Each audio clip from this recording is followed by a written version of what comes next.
রে ছেলে, জমিনের উপরে যদি তরফ বলে অহংকার করে চলো, জমিনকে তুমি বিদীর্ণ করতে পারবা না। জমিনের উপর যদি অহংকারী করে চলো, গা উঁচু করে চলো, পাহাড়ের সমান উঁচু হতে পারবে না। ও আমার ছেলে, জমিনে যখন চলবে রে, একদম বিনয়ের সাথে, নম্রতার সাথে, ভদ্রতার সাথে জমিনের মধ্যে চলাফেরা কইরো। ছেলে রে, এইভাবে যদি চলতে পারো, আল্লাহ দুনিয়া এবং আখিরাতে তোমার সম্মান এবং মর্যাদা বাড়ায়া দিবেন। তাই লোকমানে হাকিম রাহমাতুল্লাহি আলাইহি ছেলেকে নসিহত করতেছেন, আর ডাক দিয়ে বলেন, আমার ছেলে, লা তামশি ফিল আরদি মারাহা, জমিনের উপরে গর্ববোধে অহংকার করে চইল না। কেন জানোস রে ছেলে? ইন্নাল্লাহা লা ইউহিব্বু কুল্লা মুখতালিন ফাখুর। নিশ্চয়ই আল্লাহ রাব্বুল আলামিন প্রত্যেক অহংকারী, প্রত্যেক গর্বকার, এরারে আল্লাহ ভালোবাসেন না। ইন্নাল্লাহা লা ইউহিব্বু কুল্লা মুখতালিন ফাখুর। নিশ্চয়ই আল্লাহ প্রত্যেক অহংকারী, গৌরবকারী আল্লাহ পছন্দ করেন না। কেন জানেন? তার কারণটা হইল অহংকার আল্লাহর চাদর। আল্লাহ নিজেই বলেছেন হাদিসে কুদসি, আল কিবরিয়া রিদাই ওয়াল আযমাতু ইজারি। আল্লাহ নিজেই বলেছেন অহংকার আমি আল্লাহর চাদর, বরত্বতা আমি আল্লাহর লুঙ্গি। জোরে কন্যা সুবহানাল্লাহ। আল কিবরিয়া রিদাই, অহংকার আমি আল্লাহর চাদর, ওয়াল আযমাতু ইজারি, বরত্বতা আমি আল্লাহর লুঙ্গি। যে দুইটার একটা নিয়ে টানাটানি করবে, আল্লাহ বলেন ফাকাদ আদখালতুহুন নার, আমি আল্লাহ নিশ্চয়ই তাকে জাহান্নামের আগুনে ডুবাইব। জোরে বলেন ঠিক কিনা? এজন্য লোকমানে হাকিম তার ছেলেকে লক্ষ্য করে ডাকতে বলছে, রে লা তামশি ফিল আরদি মারহা, জমিনের মধ্যে ধর্ম বলে তুমি চলিও না, বরং কি করবা জানোস নি? ওয়াকসিদি ফি মাশিক, রে ছেলে, তোমার চলার বেলা মধ্যম পন্থা অবলম্বন করে চলিও। এমন রাস্তে চলিও না ধাক্কা খাইলে পড়ে যাইবা, আর এমন স্পিডে যাইও না লোকেরা তোমার অহংকারী বলে পইরা যাইবা। বরং দূর এবং আস্তে চলার মাঝামাঝি মধ্যম পন্থায় চলাফেরা করো। আমি আপনাদের খেদমতে যে আয়াতগুলি তেলাওয়াত করেছি, এই আয়াতগুলিতে আল্লাহ রাব্বুল ইজ্জত ওয়াল জালাল লোকমানে হাকিমের মর্যাদা এবং উনি ওনার ছেলেকে লক্ষ্য করে যে কয়েকটি গুরুত্বপূর্ণ ওয়াজ এবং নসিহত করেছিলেন, আল্লাহ পাক লোকমানে হাকিম রাহমাতুল্লাহি আলাইহির কথা, ওনার মর্যাদার কথাটা আমার আল্লাহ আমার তেলাওয়াতকৃত আয়াতে তুলে ধরেছেন। লোকমানে হাকিম রাহমাতুল্লাহি আলাইহিকে তার এত সম্মান, তার এত মর্যাদা, তার এত মাহাত্ম্য, যার কথা আল্লাহ কোরআনে উল্লেখ করেছেন, যার কথা আল্লাহ কোরআনে বর্ণনা দিয়েছেন। শুধু তাই না, আল্লাহ লোকমান আলাইহিস সালামের নামে আল্লাহ একটি সূরা নাজিল করে দিয়েছেন। শুধু তাই না, সম্পূর্ণ সূরাটার নামই আল্লাহ নাম রেখে দিয়েছেন সূরা লোকমান। লোকটাকে তার এত সম্মান, তার এত মর্যাদা, তার এত মাহাত্ম্য, তার এত ফজিলত, যার কথাকে আল্লাহ কোরআনে বর্ণনা করে দিয়েছেন, যার নসিহতকে আল্লাহ কিয়ামত পর্যন্ত মানব জাতির হেদায়েতের জরিয়া হিসাবে আল্লাহ কোরআনে বর্ণনা দিয়েছেন। লোকটাকে তার পরিচয় জানার বোঝার দরকার আছে কিনা না? আরো জোরে না আছে কিনা নাই? হাজিরিনে কেরাম, এই আয়াতের ব্যাখ্যা তাফসীরের কিতাবে মুফাসসিরিনে কেরাম উল্লেখ করেছেন লুকমান হাকিম রাহমাতুল্লাহি আলাইহি তেমন কোন নামি দামি পরিবারের লোক ছিলেন না। আবিসিনিয়ার কৃতদাস, বংশকে বংশ গোলাম, মানুষটা কালো, খাটো মানুষ, কাজ সেরার কাজ তিনি করতেন। তাফসীরের কিতাবে উল্লেখ করা হয়েছে আইয়ুব আলাইহিস সালামের খালাতো ভাই ছিলেন। আরেক বর্ণনায় আছে হযরত আইয়ুব আলাইহিস সালামের ভাগ্নে ছিলেন। হযরত লুকমান হাকিম রাহমাতুল্লাহি আলাইহি দাউদ আলাইহিস সালামের যুগে তিনি বেঁচে ছিলেন। 1000 বছর পর্যন্ত তিনি হায়াত পেয়েছিলেন। জোরে বলেন সুবহানাল্লাহ। লুকমান হাকিম রাহমাতুল্লাহি আলাইহি দাউদ আলাইহিস সালাম এই ধরাতে আগমন করার আগে তিনি ফতোয়ার কাজ করতেন। কানা ইফতি ক্বাবলা বাতাতি দাউদ আলাইহিস সালাম। দাউদ আলাইহিস সালামকে আল্লাহ এই পৃথিবীতে এই ধরাতে প্রেরণ করার আগে হযরত লুকমান হাকিম রাহমাতুল্লাহি আলাইহি তিনি ওই ইসরাইল বংশের মধ্যে ফতোয়ার কাজ করতেন, ফতোয়া দিতেন। ওনার ফতোয়ায় সারা এলাকার মানুষ পরিচালিত হইত। শুধু তাই না, লুকমান হাকিম রাহমাতুল্লাহি আলাইহি ওনাকে আল্লাহ প্রজ্ঞা, মেধা, কৌশলগত জ্ঞান দিয়েছিলেন। 10,000-এর বেশি লুকমান হাকিম রাহমাতুল্লাহি আলাইহির হিকমতপূর্ণ কথা কিতাবের মধ্যে বর্ণনা করে দেওয়া হয়েছে। তাই আল্লাহ পাক বলেন, ও লুকমান, আমি আল্লাহ তোমাকে হিকমত দিয়েছি, কৌশলগত জ্ঞান দিয়েছি, প্রজ্ঞা দিয়েছি। আমি আল্লাহ তোমাকে এত বড় নিয়ামতের মালিক বানাইলাম যে নিয়ামত ওই যুগের আর কাউকে দেই নাই। তাই আল্লাহ বলেন, ওয়ালাকাদ আতাইনা লুকমানাল হিকমাতা। আল্লাহ তাকিদ দিয়া বলেন, লাম তাকিদ কাদ তাকিদ। ও দুনিয়ার মানুষেরা শোনো, নিশ্চয়ই নিশ্চয়ই আমি আল্লাহ লুকমান হাকিমকে আমি আল্লাহ হিকমত দিয়েছি, প্রজ্ঞা দিয়েছি, ইলম দিয়েছি, কৌশলগত জ্ঞান দিয়েছি। হিকমতের ব্যাখ্যায় মুফাসসিরিনে কেরাম কয়েকটা ব্যাখ্যা উল্লেখ করেছেন। একটা ব্যাখ্যা উল্লেখ করেছেন ওয়ালাকাদ আতাইনা লুকমানাল হিকমা আইল ইলমা। আল্লাহ বলেন, নিশ্চয়ই আমি আল্লাহ লুকমান হাকিমকে ইলম প্রদান করেছি। হিকমতের ব্যাখ্যায় মুফাসসিরিনে কেরাম আরেকটা ব্যাখ্যা উল্লেখ করেছেন আল হিকমাতু আই আল ইসাবাতু ফিল কওলি। কথার বেলায় সঠিকতা, উনি যা বলতেন, উনি বুদ্ধি খাটাইয়া যা যা বলতেন প্রত্যেকটা কথা বাস্তব সম্মত ছিল, প্রত্যেকটা কথা যুক্তিপূর্ণ ছিল, প্রত্যেকটা কথার মধ্যে হিকমত ছিল, প্রত্যেকটা কথার মধ্যে নিখুঁত তত্ত্ব ছিল। একটা কথাও হিকমতের বাহিরে লুকমান হাকিম রাহমাতুল্লাহি আলাইহি উনি জবান দিয়া বলতেন না। প্রত্যেকটা কথা তিনি হিকমতের সাথে বলতেন। তাই আল্লাহ বলেন, ও জগতের মানুষেরা শোনো, নিশ্চয়ই আমি আল্লাহ, নিশ্চয়ই আমি আল্লাহ আতাইনা লুকমানাল হিকমা। লাকাদ আতাইনা লুকমানাল হিকমাতা। নিশ্চয়ই আমি আল্লাহ লুকমানকে হিকমত দিয়েছি, প্রজ্ঞা দিয়েছি, নিখুঁত তথ্য প্রদান করার যোগ্যতা আমি আল্লাহ তাকে দিয়েছি। তাই আল্লাহ লুকমান হাকিমকে লক্ষ্য করে ডাক দিয়ে বলেন, ও লুকমান, তোমার বংশবালা না, মর্যাদার দিক দিয়ে বাহ্যিক ভাবে কোন কোয়ালিটি নাই।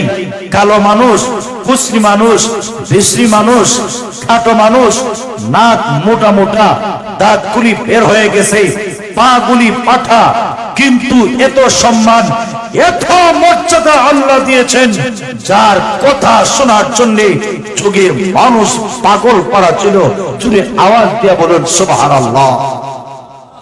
লোকমান হাকিম রাহমাতুল্লাহি আলাইহি জাতির সামনে তিনি ভাষণ দিচ্ছেন, হাজার হাজার শ্রোতা লোকমান হাকিম রাহমাতুল্লাহি আলাইহির সামনে উনি যে মাত্র ভাষণ দেওয়া শুরু করলেন, এমনি ভাষণের মাঝখান দিয়া এক লোক দাঁড়ায় কয়, লোকমান, আমার মনে হচ্ছে তোমাকে চিনতে পারছি, তুমি কি ওই রাখাল যেই রাখালের সাথে অমুক মাঠে অমুক বনে একসাথে ছাগলের রাখালি করতাম? জোরে আওয়াজ দিয়ে বলুন সুবহানাল্লাহ। আমরা হইলে কি কইতাম? হাজার হাজার শ্রোতার সামনে হাজার হাজার মানুষ আমার বক্তব্য শুনতেছে গভীর মনোযোগ দিয়া, এর মাঝখান দিয়া বাল্য বন্ধু যদি কো, বন্ধু তুমি আজকে বক্তা হয়ে গেছো, তুমি আজকে বড় আলেম হয়ে গেছো, স্মরণ আসেনি ওই যে নদীর পাড়ে একসাথে ছাগলের রাখালি করতাম? এই কথা কি স্মরণ আসেনি? আমরা হইলে কি করতাম? নির্দ্বিধায় সন্দেহ ছাড়া রাগ করে ফেলতাম, অতীত ভুলে যেতাম, পরিচয় দিতাম না। লোকমান হাকিম রাহমাতুল্লাহি আলাইহি উনি অতীত ভুলেন নাই, রাগ করেন নাই, গোসা করেন নাই। উনি ডাক দিয়ে বলেন, হ্যাঁ আমি ওই রাখাল যে রাখাল একসাথে অমুক মাঠে তোমার সাথে ছাগলের রাখালি করেছে। আরো জোরে বলেন না সুবহানাল্লাহ। ওই রাখাল লোকমান হাকিম রাহমাতুল্লাহি আলাইহিকে ডাক দিয়ে বলে, লোকমান রে, আমি এখনো মাঠের ছাগলের রাখাল রয়ে গেলাম। তুমি কোন গুণ অর্জন করেছো যে গুণের কারণে মহান আল্লাহ তোমাকে এত সম্মান এবং মর্যাদা দিয়েছে? তোমার কথা শোনার জন্য হাজার হাজার মানুষ পাগল পারা। জুড়ে বলেন না সুবহানাল্লাহ। লোকমান হাকিম রাহমাতুল্লাহি আলাইহি ডাক দিয়ে বলেন, দোস্ত, আমি দুইটা গুণ অর্জন করেছি। দুইটা গুণ অর্জন করার কারণে আমার আল্লাহ এত সম্মান এত মর্যাদা আমাকে আল্লাহ দিয়েছেন। ও দোস্ত, শুধু আমি না, तमाम পৃথিবীর মানুষ যদি এই দুইটা গুণ অর্জন করতে পারে, মহান আল্লাহ তাকেও আমার মতো দামি এবং সম্মানী মহান আল্লাহ বানিয়ে দিবেন। আরো জোরে বলেন না সুবহানাল্লাহ। এক নম্বর, দোস্ত, আমি আমার জীবনে কোনোদিন মিথ্যা বলি না, আমি আমার জীবনে কোনোদিন মিথ্যার আশ্রয় নেই না। আমি আমার দেহ দেখে মাথা বিচ্ছিন্ন হয়ে গেল আমি মিথ্যার সামনে মাথা নত করি না। আমি সারা জীবন সত্য কথা বলি, মিথ্যার দ্বারে কাছেও চাই না। এক নম্বর গুণ। দুই নম্বর, দোস্ত শোনো, আমি অসার বেহুদা লাগো অযথা কথাবার্তা বলি না, অযথা কাজের কাছে আমি যাই না। আমার মনে হয় আমার আল্লাহ এই দুইটা গুণ অর্জন করার কারণে এই সম্মান এবং মর্যাদার মালিক আমার আল্লাহ আমাকে বাড়িয়ে দিয়েছে। আরো জোরে বলেন সুবহানাল্লাহ। হাজরিনে কেরাম, এজন্য আল্লাহ রাব্বুল আলামিন লোকমান হাকিম রাহমাতুল্লাহি আলাইহিকে ডাক দিয়ে বলেন, ও লোকমান, আমি আল্লাহ তোমাকে এত সম্মান এত মর্যাদার মালিক বানিয়ে দিয়েছি। তুমি ছিলে গোলামের বংশের করে গোলাম, তুমি ছিলে একজন সাধারণ পাবলিক। আমি আল্লাহ তোমাকে কোরআন এবং হাদিসের ইলম দিয়া তোমার সম্মান এবং মর্যাদা আমি আল্লাহ বাড়িয়ে দিয়েছি। তাই আল্লাহ বলেন, ও লোকমান হাকিম, আনিশকুর লিল্লাহ, আল্লাহ পাকের শুকর আদায় করো, আল্লাহর শুকর আদায় করো। ও লোকমান হাকিম, শুকর আদায় করলে লাভ কিন্তু তোমারই, শুকর আদায় করলে কল্যাণ কিন্তু তোমারই। আমি আল্লাহর লাভও নাই লসও নাই। কেন? তার কারণটা কি? আল্লাহ রাব্বুল আলামিন বলেন, ওয়া মান ইয়াশকুর ফাইন্নামা ইয়াশকুরু লিনাফসি। আল্লাহ বলেন, যে মানুষটা নিয়ামত পাইয়া শুকর আদায় করবে, আল্লাহ বলেন ফাইন্নামা ইয়াশকুরু লিনাফসিহি, সে তো কেবলমাত্র নিজের নফসের নিজের সত্তার কল্যাণের জন্য শুকর আদায় করলো। হাজরিনে কেরাম, আল্লাহ যদি আপনাকে মাল দিয়ে থাকেন, শুকর আদায় করলে মাল বাড়িয়ে দিবেন। আল্লাহ যদি আপনাকে সন্তান দিয়ে থাকেন, শুকর আদায় করলে সন্তান বাড়িয়ে দিবেন। আল্লাহ যদি আপনাকে মেধা দিয়ে থাকেন, শুকর আদায় করলে মেধা বাড়িয়ে দিবেন। আল্লাহ যদি আপনাকে ক্ষমতার মালিক বানিয়ে থাকেন, শুকর আদায় করলে ক্ষমতা বাড়িয়ে দিবেন। এক কথায় জীবনের ধাপে ধাপে প্রত্যেকটা কাজে কর্মে মুহূর্তে মুহূর্তে সেকেন্ডে সেকেন্ডে শুকর আদায় করতে পারলে আল্লাহ বলেন, অমানুষ, আমি আল্লাহ তুমি যে কাজের বেলায় শুকর আদায় করবে তোমাকে তোমার ক্ষমতা বাড়িয়ে দিব। ইজ্জতের বেলায় যদি শুকর আদায় করো আমি আল্লাহ তোমার ইজ্জত বাড়িয়ে দিব। ইলমের বেলায় যদি শুকর আদায় করো ইলম বাড়িয়ে দিব। এক কথায় যে কোনো কাজে যে কোনো প্রেক্ষাপটে মালিকের শুকর আদায় করতে পারলে আল্লাহ বলেন, আমি আল্লাহ তোমার সম্পদ, তোমার মর্যাদা, তোমার সম্মান যে কোনো বিষয়ে আমি আল্লাহ বাড়িয়ে দিব। তাই আল্লাহ বলেন, ওয়ামাই ইয়াশকুর, যে শুকর আদায় করবে, কৃতজ্ঞতা জ্ঞাপন করবে, আল্লাহ বলেন ফাইন্নামা ইয়াশকুরু লিনাফসিহি, সে তো কেবল নিজের সত্তার কল্যাণের জন্য শুকর আদায় করলো। শুকর আদায় করলে লাভ কিন্তু আমাদের, শুকর আদায় না করলে লস কিন্তু আমাদের। তাই আল্লাহ বলেন, ওয়ামান কাফারা, যে মানুষটা অকৃতজ্ঞ হইল, নেয়ামতের শুকর আদায় করলো না, আল্লাহ বলেন ফাইন্নাল্লাহা গানিয়্যুন হামিদ, অমানুষ শোনো, নিশ্চয়ই আল্লাহ তাআলা বেনিয়াজ, আল্লাহ কারো প্রশংসার মুখাপেক্ষী নন, আল্লাহ কারো প্রশংসার মুহতাজ নন। এমন নন যে প্রশংসা করলে আল্লাহর সম্মান মর্যাদা বেড়ে যাবে, প্রশংসা না করলে আল্লাহর সম্মান মর্যাদা কমে যাবে। না না না, আল্লাহ বলেন হামিদ আয় মাহমুদুন, আমি আল্লাহ প্রশংসিত। আমি আল্লাহর শুকর আদায় করলে বাড়বেও না, শুকর আদায় না করলে কমবেও না। আল্লাহ তো তার নাম প্রশংসা করলে পারে না, বদনাম করলে কমে না। তিনি হচ্ছেন আমাদের আল্লাহ। তাই আল্লাহ বলেন, ও লুকমানে হাকিম, আমি আল্লাহ যেহেতু তোমাকে হিকমত দিয়েছি, প্রজ্ঞা দিয়েছি, মেধা দিয়েছি, ইলম দিয়েছি, শরীয়তের প্রজ্ঞা তোমাকে দিয়েছি, তাই আনিশকুর লিল্লাহ, লুকমান মহান আল্লাহর শুকর আদায় করো, আমি আল্লাহ তোমার নিয়ামত বাড়িয়ে দিব। জোরে বলেন সুবহানাল্লাহ। হাজরিনে কেরাম, লুকমানের হিকমতপূর্ণ কথার মধ্যে একটি কথা ছিল এই, এক লোক জিজ্ঞাসা করলো, ও লুকমানে হাকিম, বলুন তো দেখি আইয়ুন নাসি শাররুন, ও লুকমান জবাব দাও, জগতের মধ্যে সবচেয়ে নিকৃষ্ট কে, সবচেয়ে খারাপ মানুষটা কে, একটু যুক্তি দিয়া বুঝায় বলো।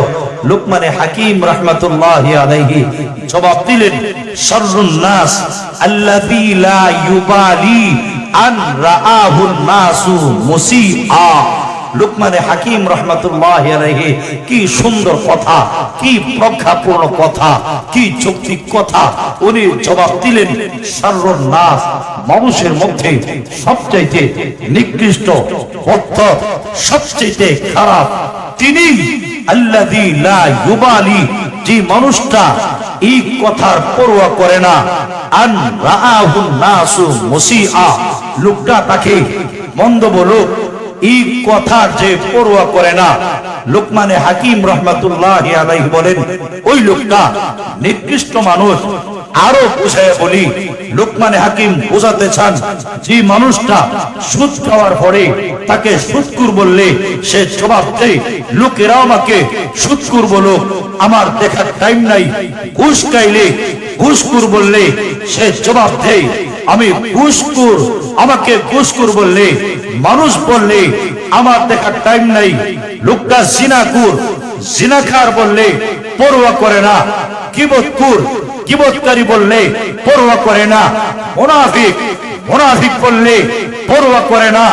বদমাশ, বদমাশ বললে পরোয়া করে না। চোর, চোর বললে পরোয়া করে না। ডাকাত, ডাকাত বললে পরোয়া করে না। হাইজেকার, হাইজেকার বললে পরোয়া করে না। মদকুর, মদকুরকে মদকুর বললে পরোয়া করে না। গাঁজাখোর, গাঁজাখোর খেয়ে গাঞ্জাখোর বললে পরোয়া করে না। এক কথায় যেই মানুষটা অন্যায় করার পরেও, পাপ করার পরেও, পাপাচারে লিপ্ত হওয়ার পরেও লোকেরা মন্দ বললে জবাব দেয়, লোকে কে কি বলুক দেখার টাইম নাই, আমি পরোয়া করার সময় নাই।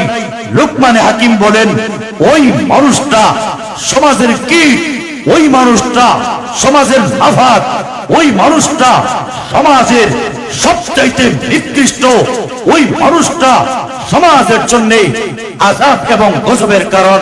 জোরে আওয়াজ দিয়ে বলুন ঠিক কিনা? তাই লুকমান হাকিম রাহমাতুল্লাহি আলাইহি বলেন, শাররুন নাস আল্লাযী লা ইউবাদি আন রাআহুন নাস আন রাআহুন নাসু মুসিআ। সবচেয়ে নিকৃষ্ট ওই মানুষটা, যে মানুষটা মানুষে তাকে মন্দ বলুক এই কথার পরোয়া করে না।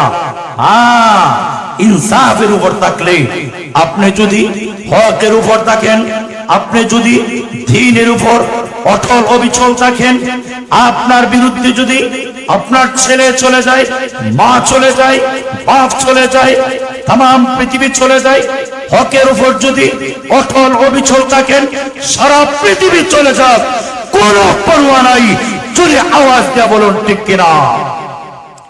যার বাস্তব প্রমাণ দেখেন নাই, গত 15 বছরে আমার উস্তাদে মুহতারাম শাইখুল হাদিস আল্লামা মামুনুল হক, যার কাছে সহিহ বুখারী শরীফ 2য় খণ্ড পড়েছি, যাকে অপবাদ দিয়ে দীর্ঘ বছর জেলের মধ্যে বন্দী করা হয়েছে স্বৈরাচারের পক্ষ থেকে, দেশ বিরুদ্ধে, পার্লামেন্ট বিরুদ্ধে, প্রশাসন বিরুদ্ধে, সব বিরুদ্ধে।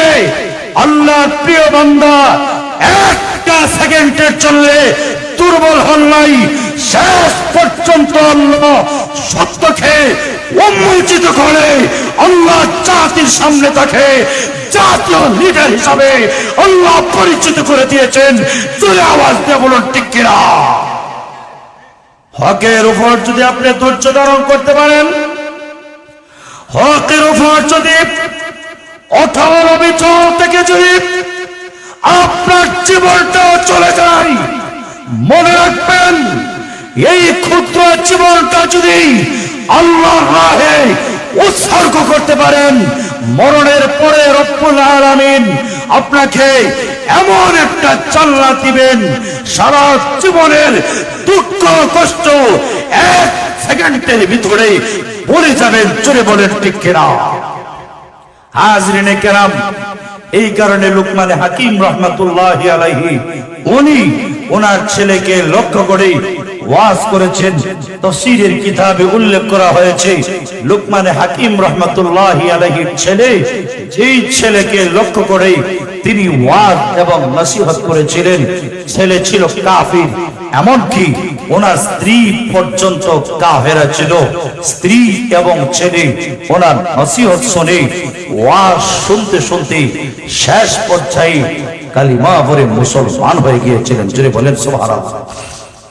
আরেক বর্ণনায় আছে, লুকমান হাকিম রাহমাতুল্লাহি আলাইহি উনি ওনার ছেলেকে ওয়াজ করতে করতে, ছেলে যখন ওয়াজ শুনছিল না, তখন বলেছিলেন, ছেলে রে, তোমাকে এই পরিমাণ ওয়াজ করেছি, যদি আমার ওয়াজটা পাহাড় শুনতো, তাহলে পাহাড় আমার ওয়াজের কারণে বিদীর্ণ হয়ে যাইতো। এই কথা বলার সাথে সাথেই লুকমান হাকিম রাহমাতুল্লাহি আলাইহির ছেলে পেট ফেটে মারা গিয়েছিল। সুবহানাল্লাহ। লুকমান হাকিম রাহমাতুল্লাহি আলাইহি বাপ হইয়া ছেলের হক আদায় করেছেন। ও ভাই, আজকাল আমাদের ছেলেগুলি, আমাদের মেয়েগুলি আমাদের হক আদায় করে না। অভিযোগ, হুজুর ছেলেরে কত কষ্ট করে বড় করলাম, ডাক্তার বানাইলাম, ইঞ্জিনিয়ার বানাইলাম, কত কিছু বানাইলাম, হুজুর ছেলে কথা শুনে না। মেয়েকে কত কষ্ট করে ইউনিভার্সিটিতে পড়াইলাম, মেয়েকে কষ্ট করে কত দামি বানাইলাম, হুজুর আমার ছেলে আমার কথা শুনে না, আমার মেয়ে আমার কথা শুনে না। যার মূল কারণ হচ্ছে, ও ভাই, আপনার ছেলে আপনার মেয়ে আপনার কথা শোনে না, আপনার কথা মূল্যায়ন করে না, তার মূল কারণ হচ্ছে বাল্য জীবনে তার হক আপনি আদায় করেন নাই। জোরে বলেন ঠিক কিনা? আর জোরে বলেন ঠিক কিনা? আমরা শুধু মা বাবার পাওনার কথা বলি, সন্তানের উপরে মা বাবার কি পাওনা, সন্তানের উপরে মা বাবার কি হক, সন্তানের উপরে মা বাবার কি অধিকার, এই ওয়াজই শুধু শুনি আর বলি, কিন্তু সন্তান তার মা বাবার উপরে কি পাওনা, কি হক, কি অধিকার সেটা বুঝিও না, বুঝার চেষ্টাও করি না। যার কারণে বর্তমান সমাজে শতকরা 80% ছেলে মেয়ে মা বাবার কথা মানে না। বিশেষ করে বার্ধক্য বয়সে বাপকে ডাকে বুড়া বেটা, মাকে ডাকে বুড়া বেটি, শ্বশুরে কয় আব্বা জান, শাশুড়িরে কয় আম্মা জান। এমন কুলাঙ্গার আমরা সমাজে আছে কিনা নাই? আরো জোরে কোন আছে কিনা নাই? হাজরিনে কেরাম, এখনকার অবস্থা হইল বিয়া কইরাই একেবারে শ্বশুর বাড়ির মুরিদ, ইজ্জত সম্মান মর্যাদা সব বাদ দিয়ে একেবারে শ্বশুর বাড়ির মুরিদ হইয়া নিজের আপনজন সব ভুলে যায়। এমন আওলাদ আল্লাহর জমিনে আছে কিনা নাই? আরো জোরে কোন আছে কিনা নাই? হাজরিনে কেরাম, তাই লুকমান হাকিম রহমাতুল্লাহি আলাইহি বাপ হিসাবে ছেলের হক আদায় করেছেন, বাপ হিসাবে ছেলের অধিকার দিয়েছেন। তাই ছেলেকে লক্ষ্য করে ডাক দিয়ে বলেন, লোকমানে হাকিমের কথাটা আল্লাহর কাছে এতটাই মাকবুল, এতটাই পছন্দনীয় হয়েছে, মহান আল্লাহ কোরআনে হাকিমে লোকমানে হাকিমের কথাটা কিয়ামত পর্যন্ত মানব জাতির হেদায়েতের জরিয়া হিসাবে উল্লেখ করে দিয়েছে। আরো জোরে গণ্য সুবহানাল্লাহ। আল্লাহ বলেন, وَإِذْ قَالَ لُقْمَانُ لِابْنِهِ وَهُوَ يَعِظُهُ يَا بُنَيَّ لَا تُشْرِكْ بِاللَّهِ إِنَّ الشِّرْكَ لَظُلْمٌ عَظِيمٌ। জোরে আওয়াজ দিয়ে বলুন আল্লাহু আকবার। আল্লাহ বলেন, ওগো নবীজি, ওয়াইদ ক্বালা লুকমানু, আই উযকুর, ওগো নবীজি ওই সময়ের কথা স্মরণ করুন যখন লুকমানে হাকিম রাহমাতুল্লাহি আলাইহি তার ছেলেকে লক্ষ্য করে ওয়াজের মাঝখান দিয়ে বলেছিলেন, ওয়াইদ ক্বালা লুকমানু লিবনিহি ওয়া হুয়া ইয়াইদু। লুকমানে হাকিম রাহমাতুল্লাহি আলাইহি তার ছেলেকে লক্ষ্য করে বলেছিলেন, যে অবস্থায় উনি ওনার ছেলেকে ওয়াজ এবং নসিহত করেছিলেন, রে ছেলে, আল্লাহ রাব্বুল আলামিন তোমাকে সৃষ্টি করেছেন। এক নম্বরে লুকমানে হাকিম রাহমাতুল্লাহি আলাইহির আকীদাকে তিনি পরিশুদ্ধ করেছেন। হাজরিনে কেরাম, ছেলের আকীদা পরিশুদ্ধির মাঝখান দিয়ে উনি ডাক দিয়ে বলেন, ছেলে। হাজরিনে কেরাম, এখানে লুকমানে হাকিম রাহমাতুল্লাহি আলাইহি তার ছেলেকে ওয়াজ করার মাঝখান দিয়া দুনিয়ার সকল মানুষকে আল্লাহ শিক্ষা দিয়েছেন, আপনার ছেলে যখন বুঝদার হবে, আল্লাহ তোমার রিজিক দেনেওয়ালা, আল্লাহ তোমার জীবনের সব কিছুর আগাগোড়া পুরা করনেওয়ালা। তাই ছেলেরে লা তুশরিকি বিল্লাহি, আল্লাহ পাকের সাথে পৃথিবীর কোন জিনিসের শরীক সাব্যস্ত করিস না। লুকমানে হাকিম তুলে ধরেছেন। তাই লুকমানে হাকিম ছেলেকে ডাক দিয়ে বলেন, ছেলেরে লা তুশরিকি বিল্লাহ, আল্লাহ পাকের সাথে কোন জিনিসের শরীক সাব্যস্ত করিস না। কেন জানোস নি হে আমার কলিজার টুকরা ছেলে, ইন্না শিরকা লাযুলমুন আযীম, নিশ্চয়ই শিরিক মহা অন্যায়, নিশ্চয়ই শিরিক মহা অন্যায়। মনে রাখবেন, ইউশরাকা বিহি ওয়া ইয়াগফিরু মা দুনা যালিকা লিমান ইয়াশাউ। আল্লাহ বলেন, ও দুনিয়ার মানুষেরা, শিরিক ছাড়া যত ধরনের গুনাহ করস না কেন, করেছো, নির্যাতন করেছো, আমি আল্লাহ রহমান তওবা করতে দেরি, আমি আল্লাহ তোর জীবনের গুনাহ মাফ করতে একটা মুহূর্ত দেরি করি না। কিন্তু মনে রাখিস আমি আল্লাহর জাত এবং সিফতের সাথে শরীক সাব্যস্ত করিস না। আমি আল্লাহ যা করি শরীক সাব্যস্ত করিস না। শিরিক মুক্ত আমল নিয়ে যদি দুনিয়া থেকে বিদায় গ্রহণ করতে পারো, দুখুলে আউয়ালিনের অন্তর্ভুক্ত হবে আমি আল্লাহ। হে আমার ছেলে, আমাদের সাথে নৌকায় আমাকে পানির থেকে আশ্রয় দিবে। আল্লাহর পয়গম্বর ডাক দিয়ে বলেন, আজকের আযাব থেকে রক্ষা করার মতো পৃথিবীর কারো ক্ষমতা নাই আল্লাহর দয়া মায়া ছাড়া। হয়ে গেল হাজরিনে কেরাম, এত বড় নবী হওয়ার পরও ছেলে ঈমান নাই, মুশরিক হইয়া বেঈমান হইয়া বিদায় গ্রহণ করার কারণে চিরকালের জন্য জাহান্নামী। চলে আওয়াজ দিয়ে বলুন ঠিক কিনা?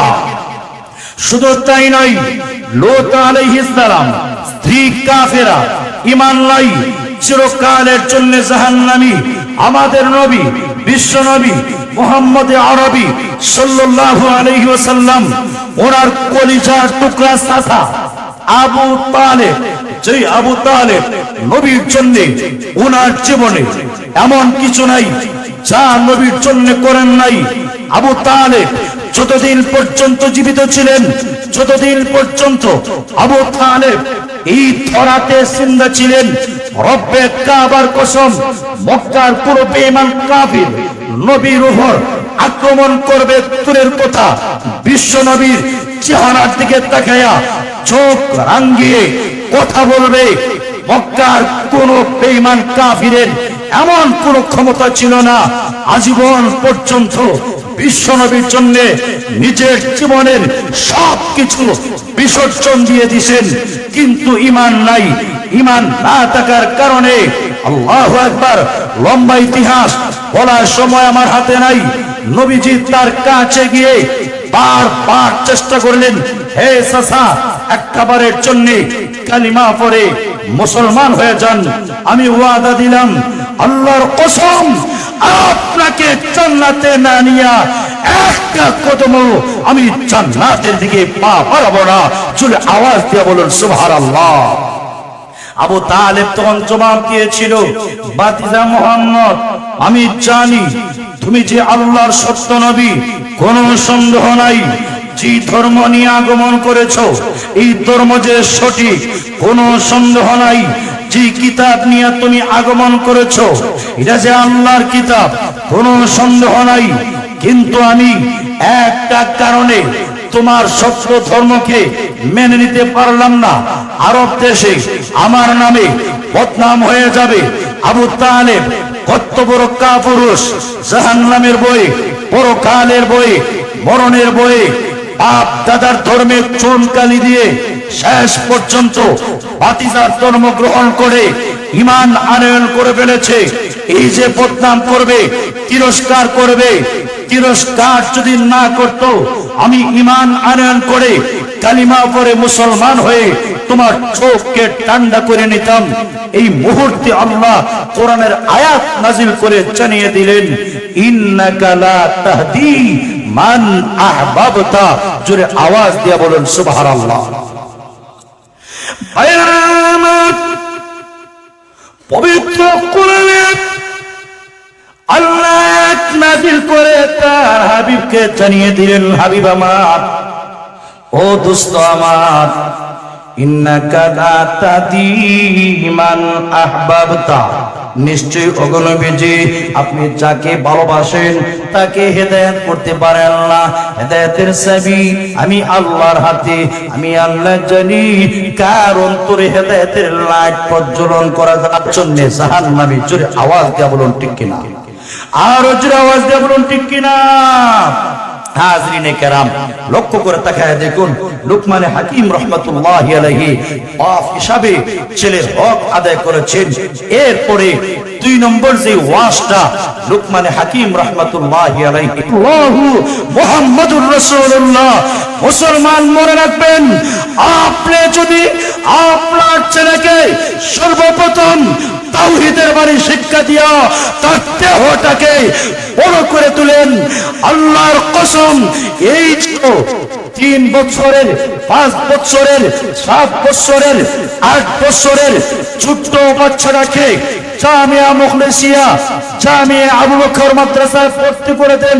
তাকে মাদ্রাসার শিক্ষকেরা ইয়া বুনাইয়া, হে আমার সন্তান, ইন্নাহা আই ইন্নাল খাসলাতাল হাসানাতা আবিস সাইয়্যাতা, হে আমার ছেলে, নেক কাজ হোক, বদ কাজ হোক, নেক খাসলত হোক, নেক গুণ হোক, বদ গুণ হোক, হে আমার ছেলে শোনো, এটা যদি ইনতাকু মিসকালা হাববাতিন মিন খারদাল, সরিষার দানা পরিমাণ হয়, নেক কাজ হোক, বদ কাজ হোক, এটা যদি সরিষার দানার পরিমাণ হয়, গুনাহ হোক, নেকি হোক, সরিষার দানা পরিমাণ হয়, ফাতাকুন ফি সখরাতিন, এই নেক কাজটা, বদ কাজটা এমন পাথরের ভিতরে থাকে যার কোনো পথ নাই, আর না হয় আসমানের মধ্যে হয়, যেখানেই থাকুক না কেন, ইয়াতি বিহাল্লাহ, আল্লাহ কিয়ামতের দিন বান্দার সামনে হাজির করবেন।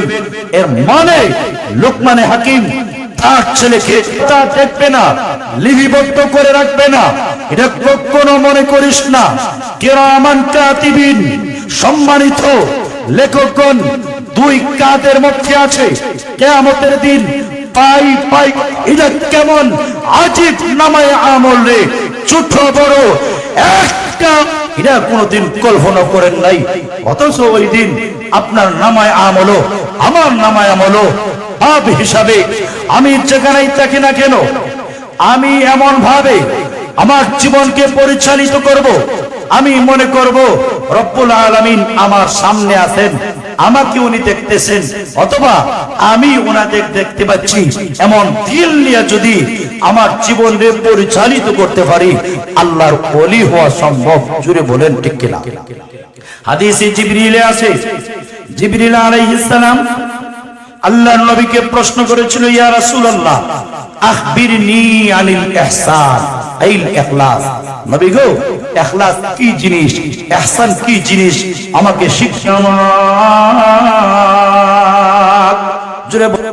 একজনে আপনার সাথে কথা বলছে, আপনি ঘাড় ফিরাইয়া অন্যদিকে তাকায়া থাকলেন না, এটা অহংকারীর আলামত, আল্লাহ পছন্দ করেন না। লোকমানে হাকিম ছেলেকে বাল্য জীবনে নসিহত করে তাকে শিক্ষা দিচ্ছেন, এটা আমাদের জন্য দায়িত্ব হইল, আমি আমার ছেলেকে, আমি আমার মেয়েকে নসিহত করব। ও আমার ছেলে, ও আমার মেয়ে, লা তুসাফির খাদ্দাকা লিন্নাসি, মানুষের সাথে যখন কথা বলবে গাল ফিরাইয়া, তোমার চেহারা ফিরাইয়া, গাল ফিরাইয়া অন্যদিকে অহংকারী করে তাকাইয়া কথা বইল না। যার সাথে কথা বলবে তার দিকে তাকাইয়া আদবের সাথে, আবেগের সাথে, মোহব্বতের সাথে কথা বইল। শুধু তাই না রে ছেলে, ওয়ালা তামশি ফিল আরদি মারহা, জুড়ে বলেন আল্লাহু আকবার। মা হিসাবে ছেলের হক আদায় করেছেন, হে আমার ছেলে, ওয়ালা তামশি ফিল আরদি মারহা, ও আমার ছেলে জমিনের উপরে চৌতরফ উপরে চলো না রে ছেলে, জমিনের উপরে যদি তরফ উপরে অহংকার করে চলো, জমিনকে তুমি বিদীর্ণ করতে পারবা না। জমিনের উপর যদি অহংকারী করে চলো, গার উঁচু করে চলো, পাহাড়ের সমান উঁচু হতে পারবে না। ও আমার ছেলে, জমিনে যখন চলবে রে, একদম বিনয়ের সাথে, নম্রতার সাথে, ভদ্রতার সাথে জমিনের মধ্যে চলাফেরা কইরো। ছেলে রে, এইভাবে যদি চলতে পারো, আল্লাহ দুনিয়া এবং আখিরাতে তোমার সম্মান এবং মর্যাদা বাড়ায়া দিবেন। তাই লোকমানে হাকিম রাহমাতুল্লাহি আলাইহি ছেলেকে নসিহত করতেছেন, আর ডাক দিয়ে বলেন, আমার ছেলে, লা তামশি ফিল আরদি মারহা, জমিনের উপরে দর্পবড়ে অহংকার করে চইল না। কেন জানোস রে ছেলে, ইন্নাল্লাহা লা ইউহিব্বু কুল্লা মুখতালিন ফখুর, ফখুর। নিশ্চয়ই আল্লাহ রাব্বুল আলামিন প্রত্যেক অহংকারী, প্রত্যেক গর্বকার এরারে আল্লাহ ভালোবাসেন না। ইন্নাল্লাহা লা ইউহিব্বু কুল্লা মুখতালিন ফখুর। নিশ্চয়ই আল্লাহ প্রত্যেক অহংকারী, গৌরবকারী আল্লাহ পছন্দ করেন না। কেন জানেন? তার কারণটা হইল অহংকার আল্লাহর চাদর। আল্লাহ নিজেই বলেছেন হাদিসে কুদসি, আল কিবরিয়া রিদাই ওয়াল আযমাতু ইজারি। আল্লাহ নিজেই বলেছেন অহংকার আমি আল্লাহর চাদর, বড়ত্বতা আমি আল্লাহর লুঙ্গি। জোরে কন্যা সুবহানাল্লাহ। আল কিবরিয়া রিদাই, অহংকার আমি আল্লাহর চাদর, ওয়াল আযমাতু ইজারি, বড়ত্বতা আমি আল্লাহর লুঙ্গি। যে দুইটার একটা নিয়ে টানাটানি করবে, আল্লাহ বলেন ফাকাদ আদখালতুহুন নার, আমি আল্লাহ নিশ্চয়ই তাকে জাহান্নামের আগুনে ডুবাইব। জোরে বলেন ঠিক কিনা?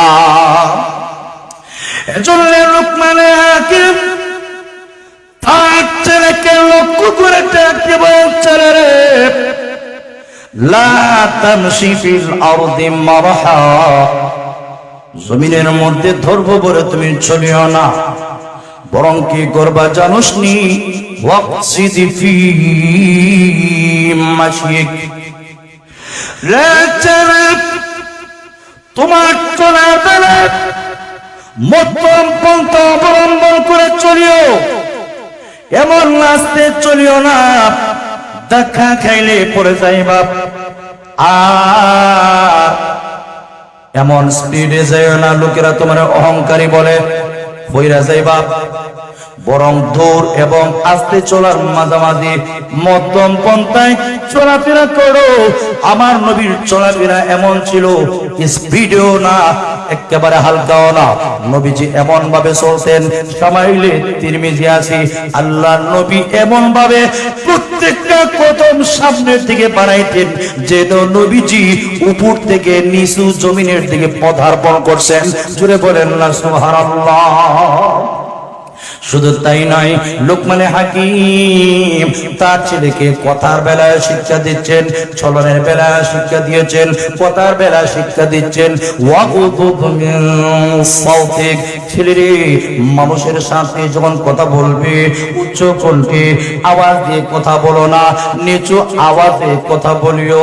মানুষের সাথে যখন কথা বলবে ভদ্র নম্রতার সাথে কথা বলিও, আদবের সাথে কথা বলিও, ইহতিরাম সম্মান মর্যাদা রক্ষা করে কথা বলিও।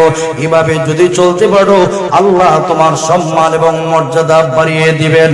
হাজিরিনে কেরাম লক্ষ্য করে তাকিয়ে দেখুন, লোকমান হাকিম রাহমাতুল্লাহি আলাইহি উনি ওনার ছেলেকে লক্ষ্য করে যে ওয়াজ করেছেন আল্লাহর কাছে এত পছন্দ হয়েছে, মহান আল্লাহ কোরআনে হাকিমে তার কথারে মানব জাতির জন্য উল্লেখ করে দিয়েছেন। জুড়ে বলেন সুবহানাল্লাহ। হাজিরিনে কেরাম কি বুঝলাম? কোরআনের প্রত্যেকটা কথা, প্রত্যেকটা ইতিহাস, প্রত্যেকটা নির্দেশনা উম্মার জন্য, আমাদের জন্য, মানুষের জন্য কল্যাণকর। হাজিরিনে কেরাম আমরা তো আমাদের ছেলের হক আদায় করি না, আমার মেয়ের হক আদায় করি না, যার কারণে আমার সন্তান বড় হইয়া আমার প্রাপ্য, আমার পাওনা আদায় করে না। মনে রাখবেন আপনার উপরে আপনার সন্তানের পাওনা বিয়ের সময় থেকে শুরু হয়ে যায়। এজন্য আপনি যখন বিয়ে করবেন শুধু লাল চামড়া দীক্ষা নয়, বরং বিয়ের ক্ষেত্রে যাকে আপনি কন্যা নির্বাচন করবেন তার শর্ত হচ্ছে আল্লাহ রাসূল সাল্লাল্লাহু আলাইহি ওয়াসাল্লাম ইরশাদ করে দিয়েছেন, দিনদারি পরহেজগার ধার্মিকা নারীকে তুমি বিয়ে করবা। এর মাঝখান যদি সুন্দর হয়, বংশ ভালো হয়, বংশ ভালো হয়, টাকার মালিক হয়, সোনার উপর সোহাগা, কিন্তু মনে রাখো সুন্দর আছে ঠিক আছে, সম্পদও আছে ঠিক আছে, আবার বংশ ভালো, দিনদারি নাই, পরহেজগারি নাই, বিয়ে করতে পারো, আল্লাহর কসম সুন্দর হতে পারে, টাকার মালিক হতে পারে, ধন দৌলতের মালিক হতে পারে, দিনদারি না থাকলে এই মেয়েকে বিয়ে করে জিন্দেগিতে কোনোদিন শান্তি পাবে তোরের কথা, শান্তির আশাও করা যায় না। জোরে বলেন ঠিক কিনা? কিন্তু মেয়েটা ধনী না, গরিবের মেয়ে, কুশ্রী, কালো, টাকা নাই, বংশ ভালো না, তার মধ্যে দিনদারি আছে, পরহেজগারি আছে, আমানতদারি আছে। রাসূলের হাদিসের ভাষ্যমতে এমন কালো কুশ্রী বিশ্রী দিনদারি নারীকে নিয়ে দুনিয়াতেও সম্মান পাবেন, দুনিয়াতে ইজ্জতের জিন্দেগি সম্ভব, পরকালে স্বামী স্ত্রী একজন আরেকজনের হাত ধরে আল্লাহর তৈরি জান্নাতে যাওয়া সম্ভব। জোরে বলেন ঠিক কিনা? তাহলে বিয়ের ক্ষেত্রে আমরা শুধু লন্ডনি দেখে, আমেরিকান দেখে, জার্মান দেখে, জাপান দেখে, বিদেশি দেখে এমন নারী চয়েস করব না। বিয়ের ক্ষেত্রে আপনার উপর জরুরি হচ্ছে যাকে অগ্রাধিকার দিবেন সে যদি দিনদার হয়, আল্লাহওয়ালা হয়, পরহেজগার হয়, তাকে যদি আপনার জীবন সঙ্গিনী হিসাবে গ্রহণ করেন, আল্লাহর কসম আপনার কোনো টেনশন থাকবে না, চোখের পানি নাকের পানি একসাথে জমা হবে না, বরং আল্লাহ তাআলা কম খাইতে পারেন, অল্প খাইতে পারেন, করে করে থাকতে পারেন, লাল গালিচায় না ঘুমাইতে পারেন, করে করে থাকতে পারেন, কিন্তু দিনদারি থাকার কারণে, পরহেজগারি থাকার কারণে এই কালো গরিবের মেয়ে, অসহায় মেয়ে, দিনদার মেয়েকে নিয়ে জান্নাতি পরিবেশে আপনি থাকবেন। জোরে বলেন ঠিক কিনা? এজন্য সন্তানের ভাবনা, বিয়ে যাকে করবেন দিনদারি নারী হবে, আল্লাহওয়ালি হবে, পরহেজগার হবে, ধার্মিক হবে। আজান হয়ে গেছে, আল্লাহ আমাদের সবরে বুঝার মানার তৌফিক